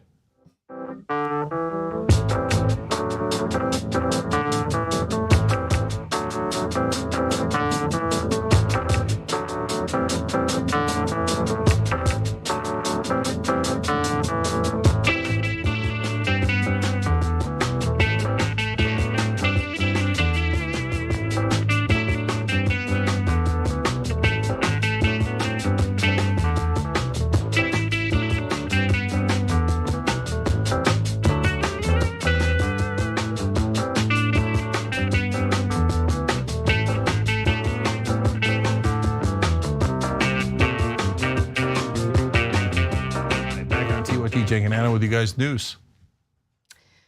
Well, let's talk about the latest involving Fox News. Fox News chairman Rupert Murdoch appeared to confirm that former Fox host Kimberly Guilfoyle was pushed out of the company because of inappropriate behavior, adding some weight behind some previous reporting alleging that she was sexually harassing an assistant of hers while she was at Fox. Now, the revelation came in the form of an email that Murdoch had sent, and we know about it thanks to the Dominion voting system's lawsuit against Fox News. Now, let's get to the details. First off, Guilfoyle did in fact leave Fox back in 2018. We were all told that she left because there was a conflict of interest and she had started dating Don Jr., as if Fox News has ethical standards or something. But Murdoch said in an email sent in the wake of the 2020 election that he had insisted Fox News fire Guilfoyle for inappropriate behavior. What was that inappropriate behavior? Now, I'll tell you about the allegations which were reported by the New Yorker in just a moment, but just a fun side note. My favorite part of the story is how Rupert Murdoch didn't even really know her name, right? So while Murdoch's note mistakenly called Guilfoyle Kimberly Strassel, an opinion writer for the Wall Street Journal, he clearly was referring to Guilfoyle when he wrote about her association with Don Jr. and Newsmax. After she left Fox News, she ended up working as a contributor for Newsmax. And funny enough, Murdoch, not a fan of Newsmax. He says, Newsmax, not good people. Being advised by Don Jr.'s girlfriend, Kimberly Strassel, who I insisted we fire for inappropriate behavior. Not one of our people will join her. Newsmax, desperate for money, scoured the world, so far without luck. Yeah, so Logan Roy in the show Succession, which is a brilliant show on HBO. By the way, produced by a great progressive, Adam McKay, the same guy who did Don't Look Up on Netflix. And in the show, which is apparently very accurate to real life, Logan Roy has some mental health issues, right? And so they're not sure if the guy who set up the company should step down. So that's Murdoch. And when I don't know that he has those issues at all, right? But you read this email, he's like, Kimberly Strassel, I'm glad we got rid of her. You're like, no, dude, it's not even close, okay? And then he's like, Newsmax, not good people. Now remember, it's not that he has an ideological problem with Newsmax, he agrees with them completely. No, they're competitors, so that's why he hates them and wants to destroy them. Also, I mean, there is one ideological difference, and that was the fact that Newsmax was willing to perpetuate and even go further with the big election lies when Fox wanted to kind of back off of it. Yeah, and Murdoch doesn't believe the election lies at all, right? And he thinks it's totally nuts. We saw that from earlier correspondence. But at the same time, he did let his host run with it for quite some time because he didn't want to lose viewers to Newsmax. His business interest overwhelmed any kind of logic or, I mean, he never cared about democracy in the first place. Right. But over whatever that ideological difference with Newsmax was, as soon as he saw them gaining viewers, he's like, oh, never mind, go lie, do whatever you gotta do.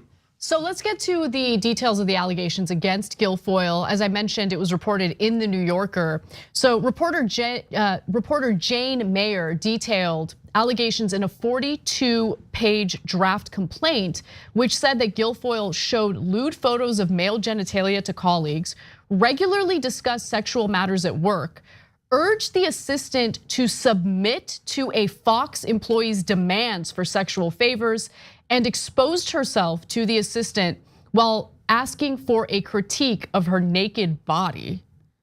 Whoa. What happened with the allegations? Did they go away? Well, the story furthermore described efforts by Guilfoyle to cover up the allegations, citing well-informed sources who said the network paid the former assistant up to $4 million to avoid a trial. All right, guys, that is unreal, man. Like, so, hey, you made crude sexual jokes, not unreal. Bad, but happens in a lot of places. Showed porn to coworkers, bad, don't do it. You'll be in a lot of trouble in your workplace, but I've heard of it, right? Stripping down naked and asking your assistant to judge your body? That's crazy. Let alone somebody comes to you for help. Hey, somebody's asking me to do sexual favors for them. What should I do? How can you protect me? Oh, you should go do it.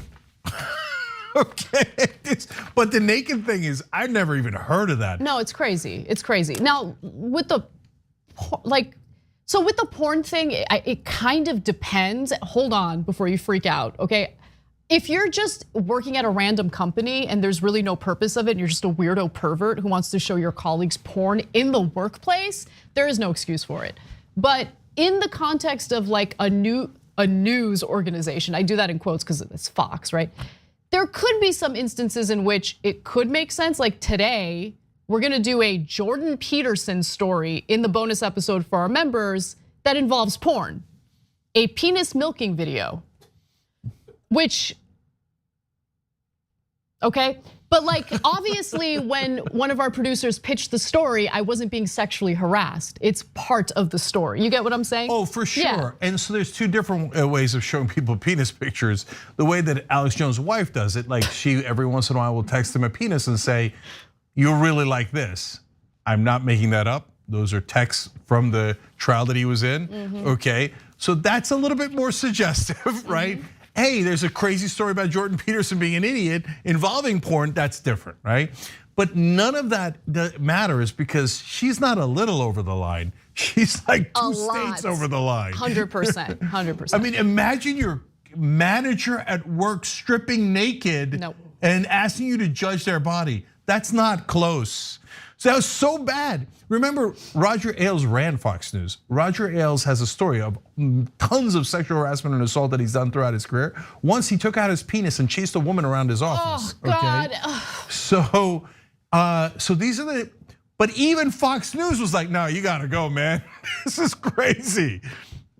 And of course, she cost him $4 million in that lawsuit. So Kimberly Guilfoyle is like the perfect picture of American politics.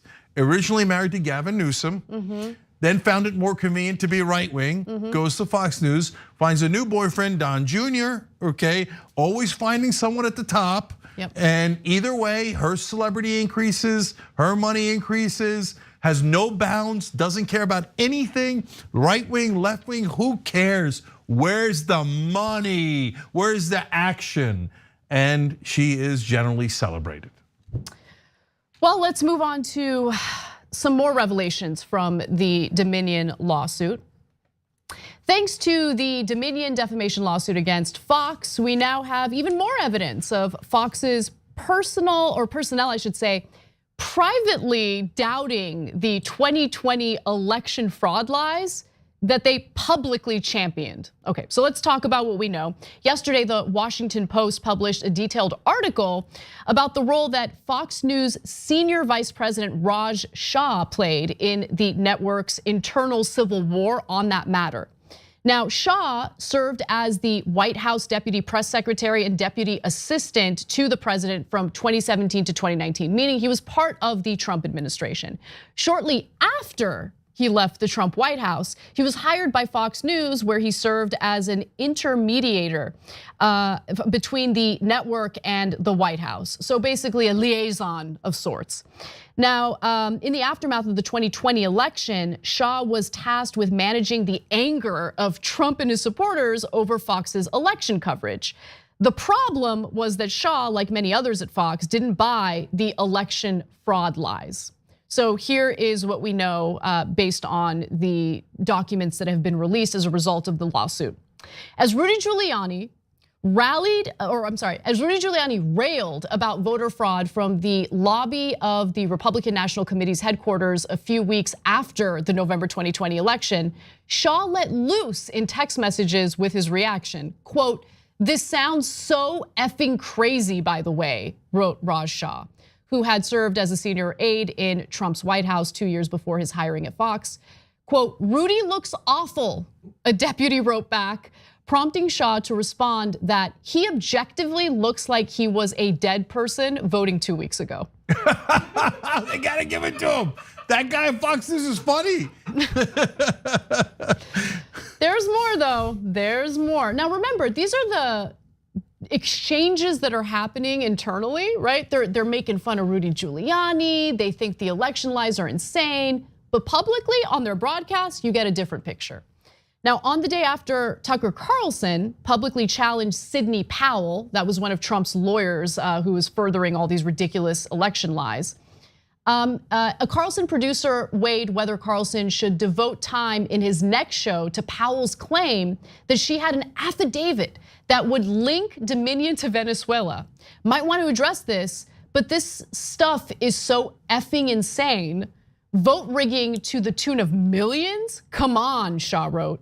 Carlson's producer, Alex Pfeiffer, responded, "It is so insane, but our viewers believe it, so addressing again how her stupid Venezuela affidavit isn't proof might insult them." We gotta stop right there. I mean, that right there is the killer quote. That is Tucker Carlson's producer saying the things that that our viewers believe are insane. But if we tell them that it's insane, they might be insulted. So they know they're actively lying to their audience because the audience wants to be lied to. Isn't that exactly what we told you? We've been telling you that for years, right? And here it is. I mean, you couldn't get better proof, documentation from inside the building. The producer saying, these guys are nuts, but what are we gonna do? We can't insult them, so we have to keep lying to them. No, look, I know we've talked about this before, but this latest batch of messages, I think is the most extreme evidence of how much they despise their audience and how little they think of their audience, right? Yeah. And yeah, so, we're gonna insult them, might wanna avoid that, that's one thing. But they really think their audience is stupid, and that stood out to me. So Pfeiffer, who has since left the network, answered that debate dance was surreal, like negotiating with terrorists, he added. But especially dumb ones. Wow. Cousin effing types, not Saudi royalty. He's saying basically his audience, oh my God, is worse than Saudi royalty and is particularly dumb terrorists. Tucker Carlson's producer. So, and today Tucker's in the news talking about how Trump might be a little autistic. Jesus. So, Jesus. Guys, look, it's capitalism. Every market needs to be served. And unfortunately, there's a segment of American media that says we're gonna serve the part that is the most gullible. And we don't really believe what they believe, but it's just a product we're selling. You think all the different products out there, the businessmen believe in all of them? Oh, that's the anti-aging stuff, the weight loss stuff. No, a lot of the executives don't believe in any of their products. And this product is, oh yeah, right-wingers are always right, man. Even when we lose elections, we win them. Oh yeah, sure, Venezuela stole our election. Right? Oh, you guys should always be in charge. Who cares about democracy? Democracy doesn't mean equality. It doesn't mean the good person who wins the most votes wins the election. No, democracy means white people rule everybody else. Oh yeah, I love that, I love that. So that's the product that they're peddling. Yeah. On January 3rd, 2021, Raj Shah wrote a text message that said, "It's really disheartening. The only clear-cut evidence for voter fraud is the failed attempts from Trump." I mean, it's just so clear that they didn't buy any of the claims coming from Trump's camp, but it didn't matter. They flirted with those ideas. They promoted those ideas on their show. They had people like Sidney Powell on, Rudy Giuliani on. But Shah's biggest priority was keeping Trump's base happy. That also stood out from this latest batch of messages. When a Fox News reporter went live on air just after Giuliani's news conference concluded and declared that some of what the president's lawyers said was simply not true, Shah reacted with alarm. "This is the kind of stuff that will kill us," he texted the deputy. "We cover it wall to wall and then we burn that down with all the skepticism." And like others at Fox, he considered, I guess, retracting the Arizona call. So remember, Fox News was the first to call Arizona for Joe Biden because Joe Biden won Arizona. That made Trump supporters very angry with the network. And so apparently Raj Shah was like, "Want to ask, even though it seems impossible, but is the idea of some sort of public mea culpa for the Arizona call completely and totally out of the realm? or some programming that's focused on hearing our viewers' grievances about how we've handled the election, Shaw inquired on November 10th of Fox News PR chief Irina Briganti. And I guess they squashed that proposal, which is good because it's gonna make you look even more clownish. Like, what do you mean mea culpa? You guys got the call right. Yeah, like what? And they all knew they got it right. And so we did a story earlier about more of these quotes that came out earlier where tons of people, including Brett Baer, their straight news guy on Fox News, was like, well, there are other factors. They never outlined other factors. In other words, our audience doesn't like that we told them the truth, so can we retract it? So guys, look, there's two ways you could look at this story. If you're a Fox News viewer, you could say these guys, it turns out, are liars and they are betrayers, right? Tucker Carlson thinks Trump's an idiot, Sidney Powell's insane, etc. Hannity, Laura Ingraham, none of them believe Trump. None of them believe that the election was stolen. Murdoch, the owner of the station, none of them believe it, right? So it's true that they're kind of betraying you in that sense, right? But there's a second way of looking at it. Did you ever consider that maybe it isn't true that the election was stolen? That the reason that all those people at Fox News and all the people that work in the Trump administration think it wasn't stolen was because it wasn't stolen? Because 60 court cases in a row showed no evidence of it being stolen? So it's possible that it's both things. Yes, they're lying to you and betraying you, but it's also not true that, oh my God, if they just stuck with Trump, we would have the real truth. Not even remotely true. So you might want to reconsider your worldview. I know you're never gonna do it if you're a Fox News viewer, but here's all these people telling you, and they're the ones that fed you the lies in the first place. It's definitely lies. So up to you on what you want to do with that. Well, Biden has reneged on a major campaign promise, and we're gonna tell you what that is when we come back from the break. Corn Pop was a bad dude, and he ran a bunch of bad boys.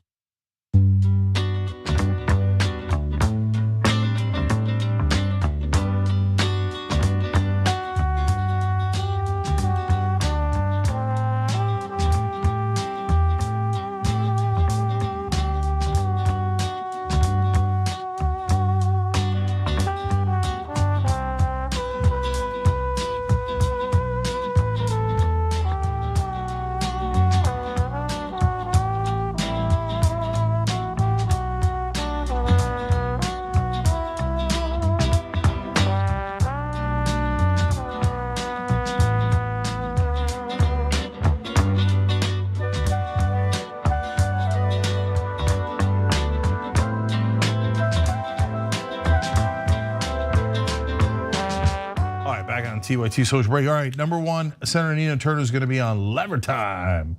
Can't touch this. No, seriously, that's David Sirwoda's podcast at The Lever, time to discuss progressive politics. So listen to Lever Time on Apple Podcasts or wherever you get your podcasts. While you're there, by the way, check out our podcasting network. The Conversation has basically moved to a podcast, and we'll announce that later, but here it is. So I've been doing some pretty good interviews on there as well. You can check that out on our podcasting network. And I told you about all the other plugs. Let's keep it going. And you know to subscribe to Unbossed at youtube.com/unbossedtyt.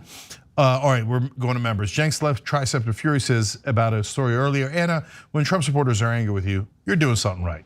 That is certainly true. Next, TYT reporter says people think people like Nancy Pelosi are above the bribery, when in fact they were part of the conditions that created the bribery. That's exactly right. Again, chapter 4 of my upcoming book, tyt.com/justice. You can pre-order it there. It shows you exactly how the corporate Democrats were involved in setting up the bribery in the first place. America needs a reboot, right, Sid? I really owe it to you guys at TYT for teaching me how to see through all the GOP garbage talking points. And for that matter, Democratic ones too. Who knows, if you didn't, I might have just thought there was merit to whatever they say. So I love that you're honest about that and you have an open mind and that you're here. Love it, okay? The Femme Panada says, so were Trump's bankrupted businesses too woke and didn't focus on shareholders enough? Must have been. Can we cancel Trump now for being too woke? Can't let that happen. Okay, hilarious. Excellent point. $100 Blue Apron gift card. Rewards at tyt.com. I already know you're a member. They validate there and boom, you get it. That's such a good point. I wish I thought of that. I might tweet about that later. All right. Wolf Dragon Donna says, I love every single one of your shows, but unfortunately it makes it difficult to work remotely. Ha ha ha I love reading that. Anyway, fortunately, my time is very flexible, so I get to enjoy all of you. Most of all, I appreciate all of you. Oh, we flexible appreciate you. time. Yes, savor it, girl. Yeah. So programming starts at 1 p.m. Eastern with a damage report and goes straight through. Okay. Straight through. Indisputable, unbossed, watch list, Young Turks. Okay, so God bless, love it. The Throat Goat Dragon says, I have to note the irony that the only person to get pushed out by Fox News for sexual harassment was a woman. Yeah, that's true. The misogyny runs deep. Yep. To be fair, partly Bill O'Reilly, okay? But man, that took a long time and cost them tens of millions of dollars before they did it. But good point overall. Trish Dragon says on Twitch, so glad you got Brandon on here. Jay Frazier, the Dun Bonnet Dragon writes in, not endorsed by the police union. All right, let's go, Brandon. Yeah, seriously. I see you. I see you. All right. And Ryan himself says, better pay those mental health workers as well as the police. Good point. All right, we'll be back.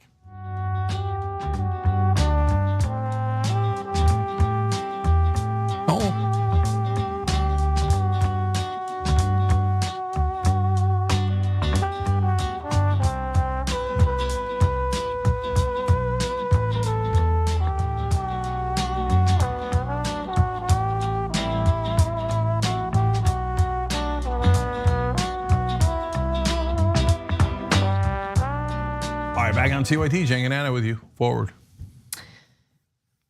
Despite repeatedly promising to halt oil drilling on public lands, today we learned from the Biden administration that he has officially approved ConocoPhillips' Willow project, which is a massive oil drilling operation in Alaska's largely untouched North Slope.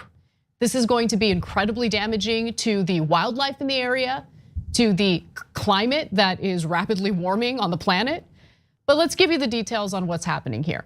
Now, before we get to the disastrous impacts this could have on the global climate and why it undermines America's efforts to move away from fossil fuels, let's talk about this drilling project in particular. The drilling project would take place inside a petroleum reserve, which is located about 200 miles north of the Arctic Circle. The reserve, which has no roads, is the country's largest single expanse of pristine public land. Public land meaning it belongs to us. But ConocoPhillips will now be able to drill on that land. Now, the administration agreed to let the oil company build 3 pads in the National Petroleum Reserve, Alaska, according to a federal record of decision posted Monday. The decision shrinks the project from the 5 pads that ConocoPhillips originally proposed, but allows what company officials have described as a site large enough for them to move forward. The decision, by the way, will also enable the construction of hundreds of miles of roads and pipelines, airstrips, a gravel mine, and a large processing facility on near pristine tundra and wetlands in the reserve. I have a lot more details to get to, but before we get to those details, before we get to Cenk, I think it's really important to hear from campaign Biden, because he's real different from President Biden. Let's go to the video. Number one, no more subsidies for fossil fuel industry. No more drilling on federal lands. No more drilling, including offshore. No ability for the oil industry to continue to drill, period. Ends, number one. Yeah, that turned out the same way his promise to make Mohammed bin Salman of Saudi Arabia a pariah. He actually ended up doing the exact opposite of that. But anyway, Cenk, thoughts? Yeah. So I'm gonna get back to something where I'm a little conservative on this issue, so that'll be an interesting twist. But first, look, I can solve all politics for you, so don't listen to anybody in mainstream media who tells you a bunch of garbage about these debates, right? It's always the money. They always just do whatever, wherever the money is, that's what they do. So by the way, Biden did the right thing when it came to Silicon Valley Bank, but that was also where the money was, okay? Here in this case, he's doing the wrong thing because that's where the money is. Mm-hmm. And so when we called him out and said we don't believe some of these things that he's saying, his track record does not prove that, it proves the opposite. I remember mainstream media saying, oh, that's outrageous. How can you say that? What do you mean? They always lie, and that was an obvious lie. And guess who was right and who was wrong? We were right again for the billionth time in a row. Of course, and what's the other thing we tell you? Every politician runs progressive right before elections. So he's trying to beat Bernie, he's trying to get your vote. So he sounds like, oh, I will stop all the drilling, right? I'll give me your votes.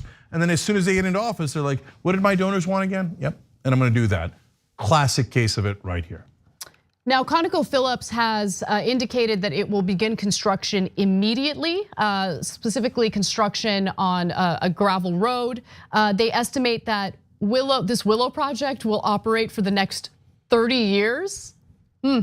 Now, the Interior Department's Bureau of Land Management estimated in their environmental review that Willow would generate roughly 9.2 million metric tons of carbon dioxide a year. Oh, goody. Which is equal to driving nearly 2 million gas-powered cars or burning nearly 51,000 rail cars worth of coal. Do you guys understand why ordinary Americans get so up in arms over demands that they buy new appliances, demands that they buy new cars, demands that they use paper straws, demands that they stop using plastic bags? It's all about personal responsibility when it comes to tackling the climate emergency. And behind the scenes, you got Democrats like Biden sanctioning a massive oil drilling project on pristine public lands.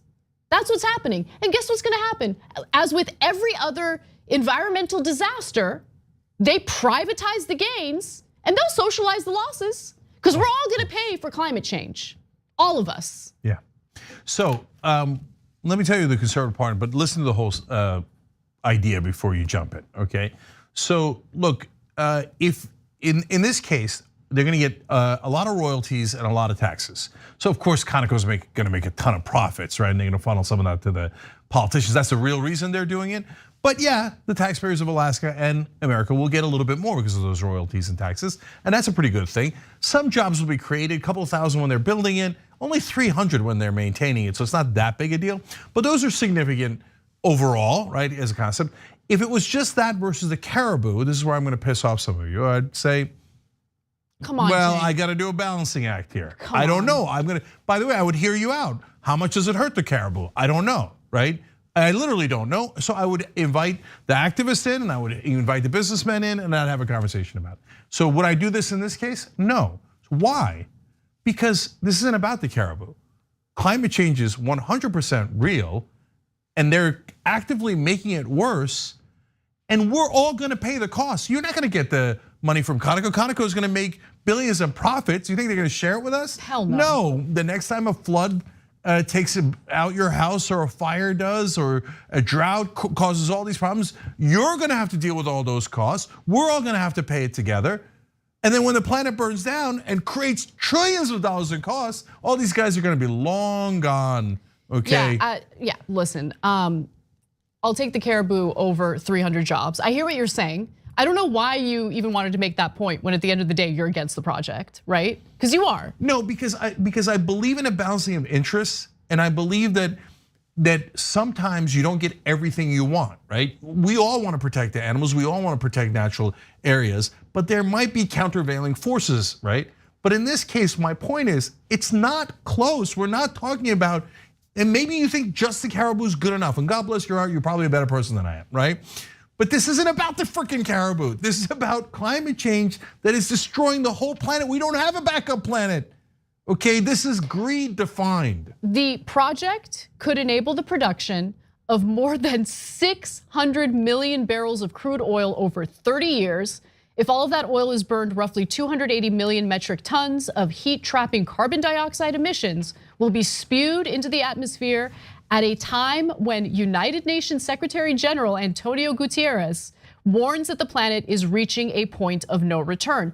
You know, the fact that this drilling project is gonna take place in Alaska forces me to think about something I experienced and saw with my own eyes, and that's the Mendenhall Glacier, which has receded and melted so rapidly that when I was in Alaska, on this tour, surrounded by Republican voters, they were like, no, climate change is real and we need to do something about it. So there are plenty of ordinary Republican voters out there who see the greed, who see what's being done to our environment. people of all political ideologies love public lands and they want to protect public lands. The problem is we don't have a government that is representing our best interests. We have a government that represents their donors, something that Cenk says all the time, something we cover on the show all the time. So when it comes to doing right by your voters and fulfilling your campaign promises, well, that seems like less of a priority when there's money involved from fossil fuel companies like ConocoPhillips. Yeah, no, when Green New Deal was first introduced, it polled at 80%, including a very solid majority of Republicans. And about 2/3 of Republicans believe in climate change and in that it is man-made. So it makes it seem like if you watch the media, it seems like all Republicans don't agree. No, actually the majority of Republicans agree.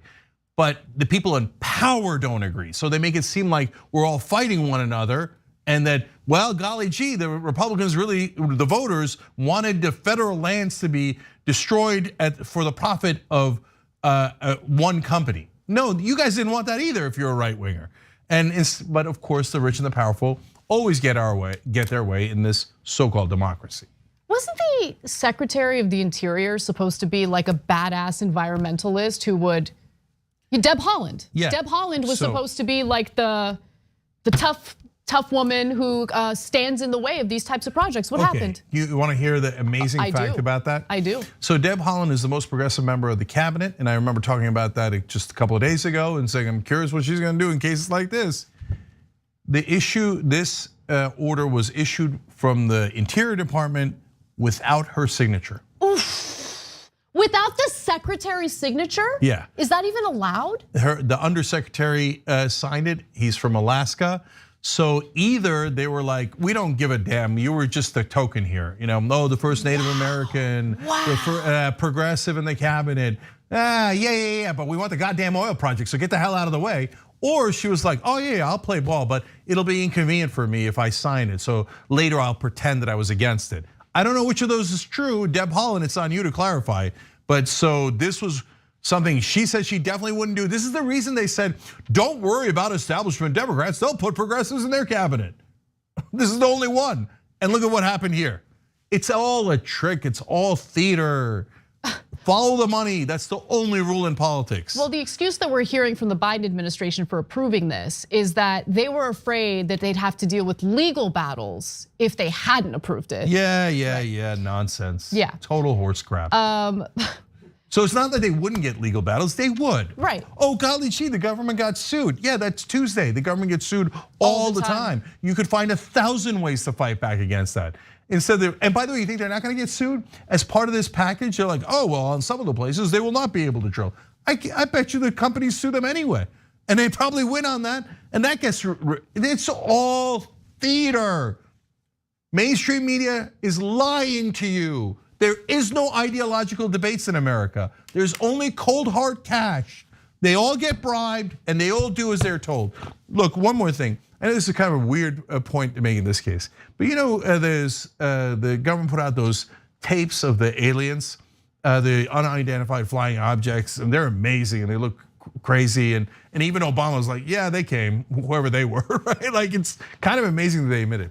My guess is they looked down and they reported back to headquarters in their own planet. They're like, no, just a bunch of apes burning down their own planet. And then headquarters asked, why? Why are they doing it? So that only a couple of them could be really rich, live like really good lives. Only a couple of them. And the other 8 billion are probably gonna die at some point. They have to think, not intelligent life on that planet, not worth going down, go to the next one. Because that's literally what we're doing. So that a couple of hundred super rich guys can get richer, we're burning down the entire planet.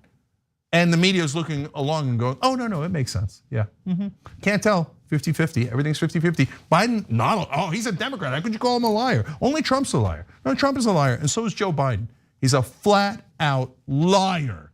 Be honest about who he is. All right, we've got a minute left. Why don't we read some comments? All right, let's read comments. I love reading comments. Thank you. All right, guys. Oh, tell them what's in the bonus episode. Oh, the bonus episode is going to be amazing. You've got a ton of people turning on Trump, including Tucker Carlson, who thinks that Trump is autistic. Damn. So we'll get to that. I do want to also discuss Jordan Peterson posting pornography on Twitter. I'm not even kidding. What is going on? Yeah. All right. Last things. Loris Calvert says, will you do an audiobook for Justice is Coming for those like myself who need it? Yes. I'm going to be recording that in June. Dennis Harris says, you got to watch out. It's already sold out. Okay, I'm going to get on that. I didn't even know that. That's amazing. All right. We'll see you in the postgame. Oh.